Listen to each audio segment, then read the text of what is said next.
Hello, guys, and welcome back to another wonderful episode of the Ghosted series. I am your host, Emmanuel, with an I, and I am here with my wonderful co host, Runextor.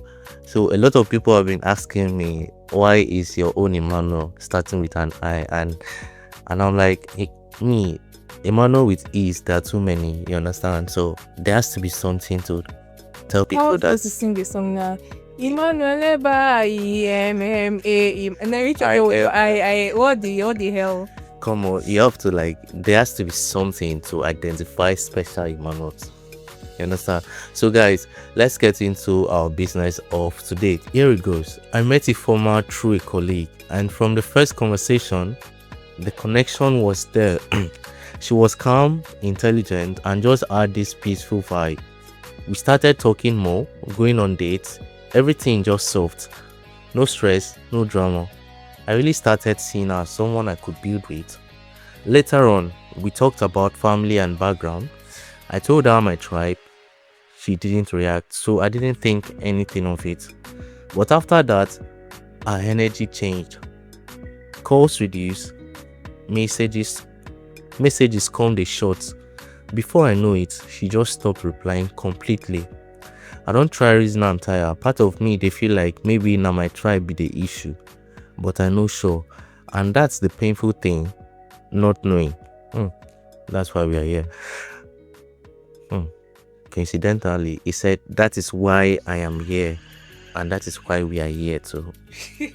To help you out in your pains and your times of torment. So he said, that's why I am here.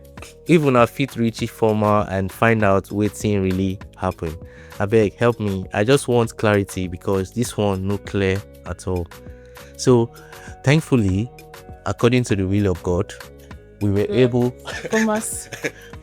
to reach out story to Ifoma and get our own side of the story. So guys, this is the lady's POV. When I met him, I really liked him. The guy was kind, focused, and easy to talk to. Being around him just felt peaceful. But as we got closer, I started thinking about the future. In my family, tribe no be small thing, no. It affects everything. Acceptance, marriage, peace of mind. When I found out his tribe, I already knew say wahala dey ground. No be say I get issue with am personally, but I know my family. I've seen how they react to things like this. I tried to ignore it at first. I tried to ignore it at first because I liked him.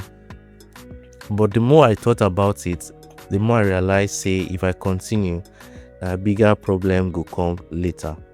I didn't want to start explaining and then turn it to an argument or give a hope where I knew say it no go work.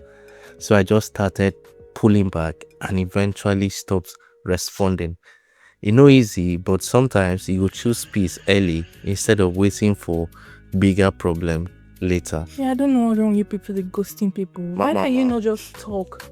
Tell the person. It's not better to hit me with the truth than to do that detachment rubbish people always doing. I'm sick and tired of you people on this podcast. No, please, I want you to continue ghosting. If you don't ghost, why are we going to be seated here?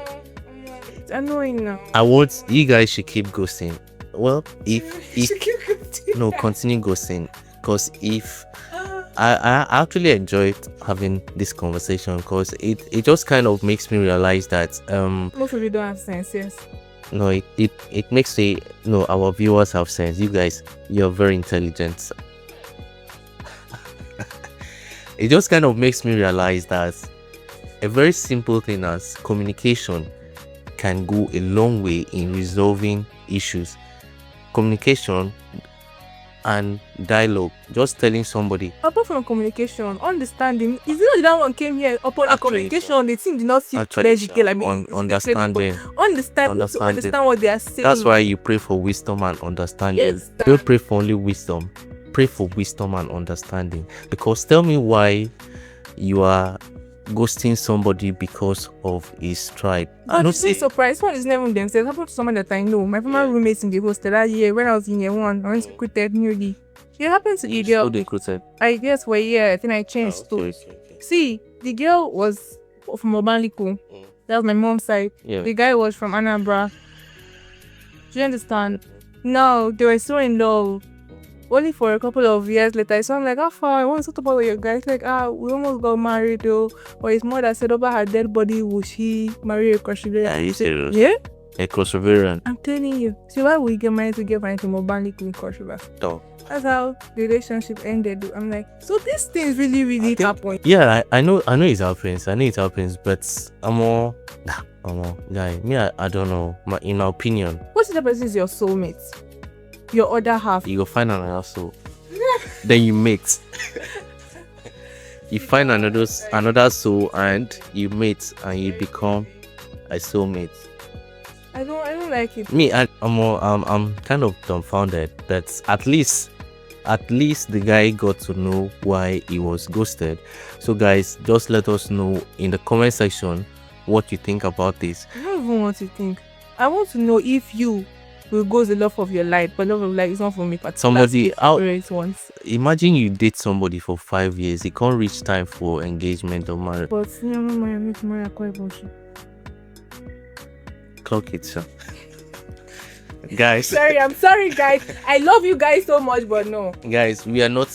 This is just a disclaimer. We are not tribalistic on this show. We accept every tribe. Let us know what you think and don't forget to like, share, and comment on our videos and subscribe to our channel. See you guys on our next segment. Bye.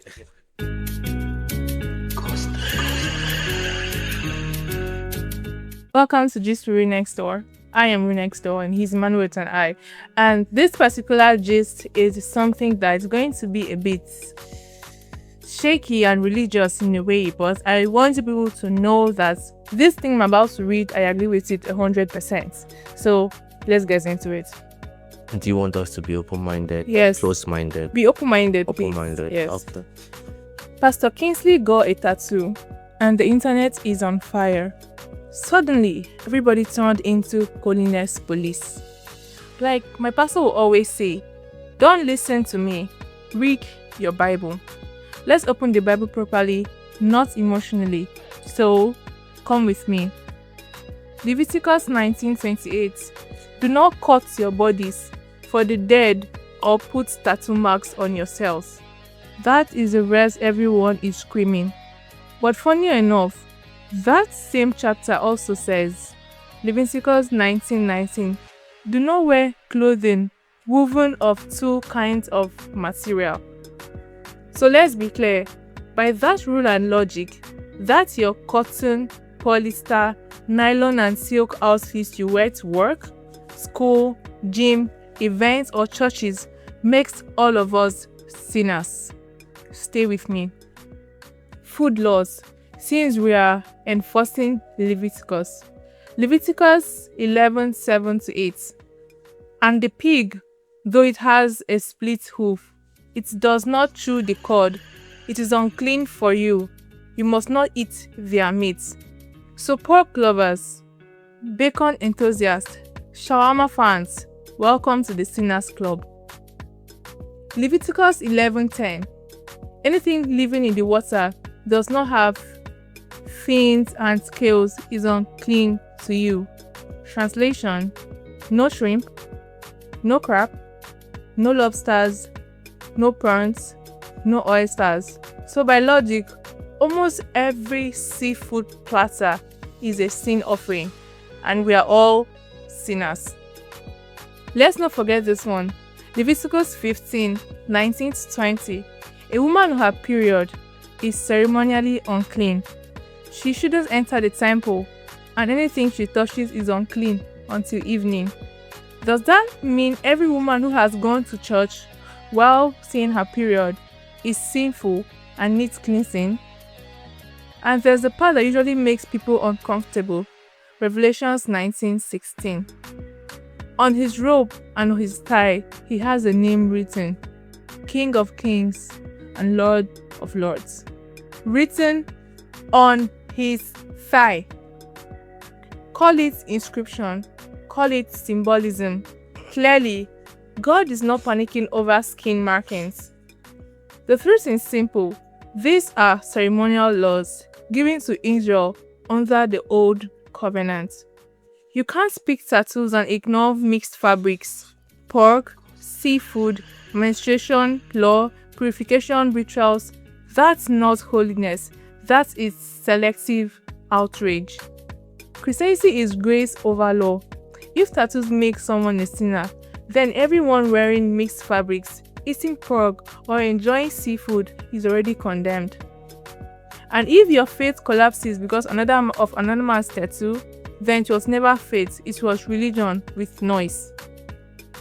And people were running crazy in the comment section. Someone is like, I love this, preach this thing, proud to be your pastor. I think that's the pastor of the guy that commented that. The person said, well, very well said, but in my opinion, tattoos have never been synonymous with decency. It's a want that mostly, in quotes, comes side by side with rugged characters like drugs, smoking, gangsters. Now, this doesn't imply that decent people don't have tattoos, which leads me to the question of why. What did he do it for?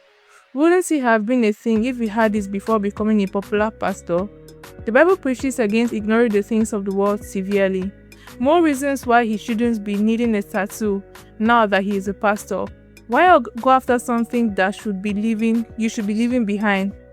I'm not even concerned if it's a sin or not. Let me end by saying certain things shouldn't be necessary to the flesh after choosing to follow Christ. God bless that. The person said Christianity is grace over law. I just devote myself, but God bless to that person. God bless that person. Continue. The other one said, this kind of arguments happened in the church of Corinth regarding the freedom to eat meat sacrificed unto idols. And Apostle Paul explains how some are still babies in faith, and even though they were free in Christ to eat meat sacrificed unto idols, as meats are just meats. However, he said those of us who have detailed understanding of our freedom in Christ and who are leaders and influencers should be careful how we use this knowledge of freedom. For the babies who are yet to come to full maturity can stumble through our acts, even though our acts are not sinful. So Paul said he would rather not do what could make someone else fall, even if his act is pure and sinless. Reference 1 Corinthians 8. So, yeah. Another person added, Leviticus 19:27. Do not cut your hair at the sides of your head or clip off the edges of your braids. You plenty will be sinners. Because if you barb your hair, you're a sinner. If you cut your beard, you're a sinner. If you wear clothes, you're a sinner. Okay. If you eat pork, you're a sinner. If you eat seafood, you're a sinner. If you're a girl that you go to church on your period, you're a sinner. All of us. I have a lot of things. I have a lot to say. I have a lot to say. I'm listening. Now, you see the problem I get with Christianity of today here. I will not say Christians. I will say Christianity of today is that the problem I have with Christianity of today be said, when quoting the Bible, we are going to look for one verse that matches our own understanding instead of looking for context. If we go quote verse 34, what happened to verse 10 leading up to that 34? Why are you quoting only 34? But that's what he said in this particular part. I'm saying something. See, yeah. I'm not for or against this whole tattoo stuff. I'm not for it because I feel it's just worldly stuff, like somebody said. And personally, I know the person with like do waiting everybody did do. So I don't see it as anything wrong because I believe that we are all sinners. And then the part of a woman on her period not being on the temple, it does not mean a woman cannot go to church. My mom told me this thing.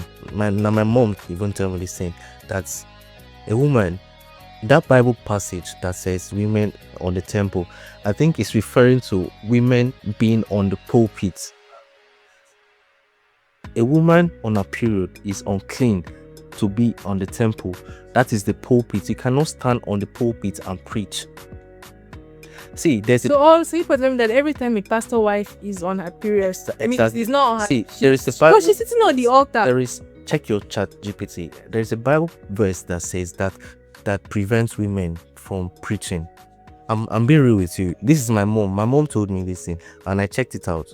It's not really an argument. Me, I'm not arguing. I'm not any misogynist or anything. But I'm just trying to clarify that part, that period stuff. It's not about going to church. If you go to church, but from my own understanding, it is about climbing the altar to preach on your period. It's not like period and bad thing or whatever. But overall, all in all, we are all sinners. I believe in John 3:16 that for God so loved the world that he gave his only begotten son, that whosoever believes in him should not perish but have everlasting life. I believe that as long as you are a believer, as long as you believe that Jesus Christ came and died for us, and Jesus Christ is the true Son of God the Father, he died for us and he rose on the third day, I think you're a believer, and I think you are saved, in my opinion, because it is there in the Bible. God knows that we are not perfect. See, now God created us. God knows that we are not perfect. We are imperfect people. We are imperfect people. That is why his only requirement is just belief. All of these things that we are doing in today's world, you way the judge person, they do something else, something even worse, but just because nobody is seeing you, you have the audacity to be judging another person. We are all sinners, judging other sinners for sinning differently. Man, just keep that shit aside, man.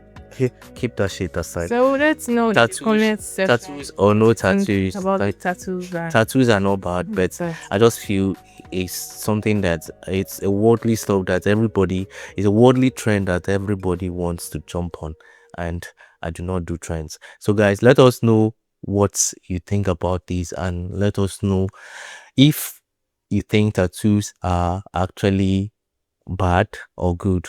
Anyhow, just let us know what you think about this topic in the comment section, and don't forget to share this video to your loved ones, because we also want to know their opinion. We want to know everybody's opinion. Thank you guys for sticking with us to the end of this episode. See you guys next week.